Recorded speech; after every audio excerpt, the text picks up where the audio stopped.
گیاوی صاحب کی تقریر کی ویڈیو میں سنا ہے کہ حضرت عیسیٰ علیہ السلام جو دجال کو قتل کریں گے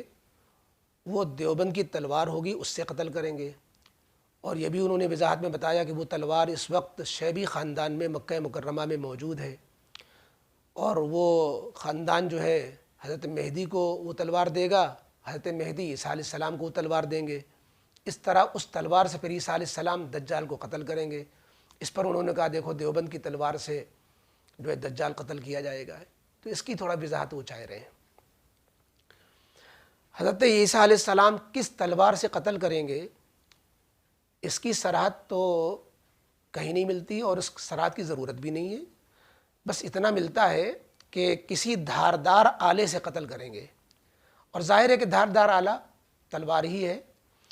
تو وہ تلوار کہاں کی ہوگی اس سلسلے میں کوئی وضاحت قرآن میں حدیث میں کسی نبی و صحابہ کے آثار و نہیں ملتی۔ البتہ جو بات مولانا طاہر گیاوی صاحب نے کہی ہے وہ اس کی اصل یہ ہے کہ ایک واقعہ ہے جس کو حضرت قاری طیب صاحب رحمۃ اللہ علیہ نے خطبات حکیم الاسلام میں وہ موجود بھی ہے،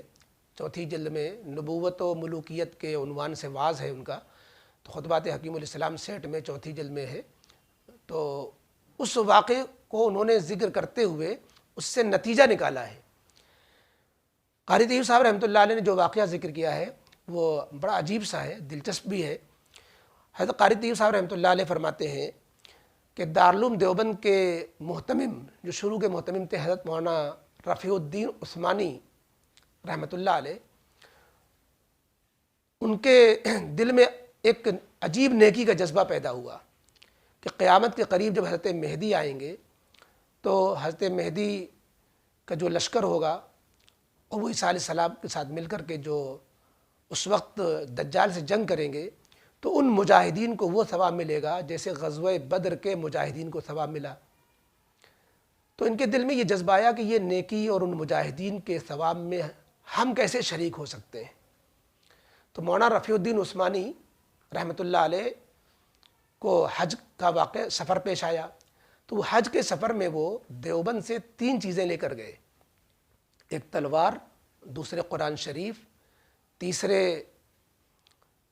تلوار، قرآن شریف، تلوار، اور تیسرے ایک خط تحریر کر کے لے کر گئے۔ اور وہاں مکہ مکرمہ جانے کے بعد جو کلید بردار کعبہ جو خاندان ہے، یعنی خانہ کعبہ کی چابی نبی اکرم صلی اللہ علیہ وسلم کے عہد مبارک سے جس خاندان کو پاس چلی آتی ہے، اور نبی اکرم صلی اللہ علیہ وسلم نے یہ بات بھی فرمائی تھی کہ یہ چابی جو ہے تم سے کوئی نہیں لے گا، وہی لے گا جو ظالم ہوگا، لہذا جو ہے وہ چابی اس وقت سے خالدتاً تالدتاً یعنی نسلاً بعد نسلن وہ خاندان میں رہتی، وہ شیبی خاندان کہلاتا ہے، اور ایک پورا محلہ جو ہے شیبی خاندان کا کلید بردار کعبہ کا مکہ مکرمہ میں موجود ہے۔ تو حضرت مولانا رفیع الدین عثمانی رحمۃ اللہ علیہ کے دل میں آیا کہ وہ نہ جو ہے اس سے ملاقات کر کے ہم اس حضرت مہدی کے مجاہدین کے لشکر میں اپنی شمولیت ثواب حاصل کرنے کے اعتبار سے درج کرائیں۔ تو انہوں نے ان کے ذہن میں یہ جذبہ آیا، اور انہوں نے اس کی شکل یہ بنائی کہ وہ تلوار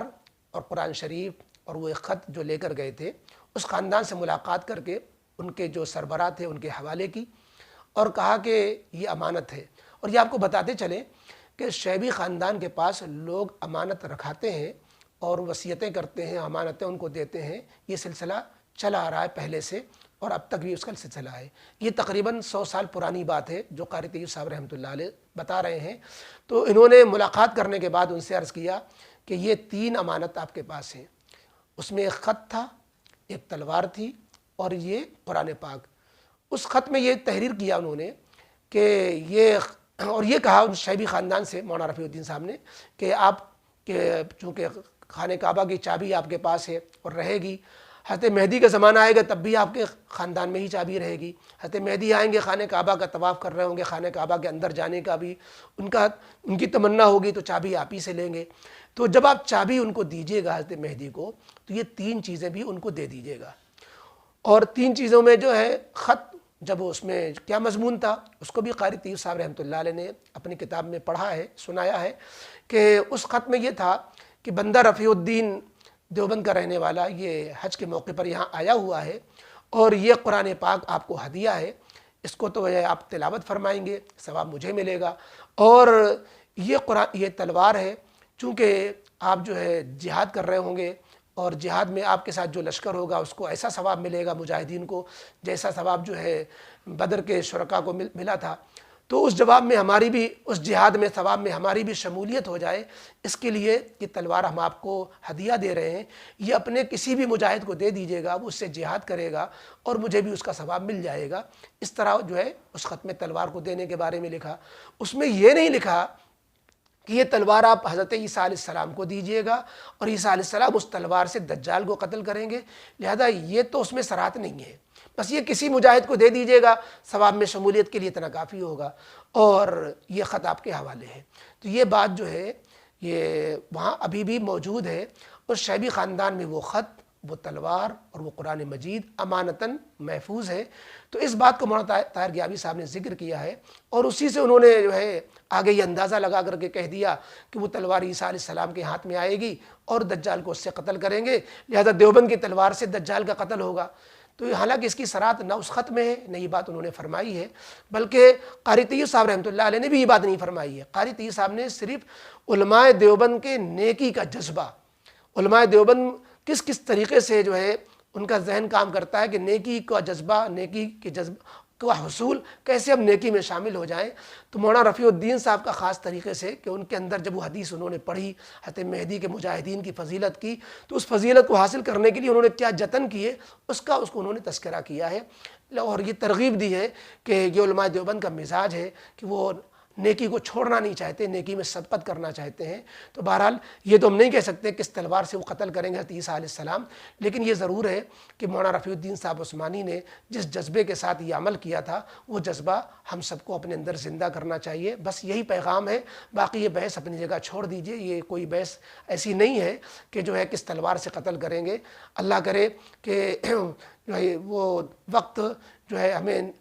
کہ دجال کے زمانے میں اگر ہم ہوں تو ہم اس وقت کو پا سکیں کہ ہم مہدی کے لشکر میں ہوں، اور جیسا کہ اس سے پتہ چلتا ہے کہ علماء دیوبند اور دیوبند کے مسلک کے لوگ وہ اس لشکر میں شامل ہوں گے، تو وہ فضیلت اللہ تعالیٰ کرے ہم سب کو نصیب ہو جائے، اور دجال کے فتنوں سے ہم پرامن رہیں، محفوظ رہیں۔ بس ہم اس کی تمنا کر سکتے ہیں، دعا کر سکتے ہیں۔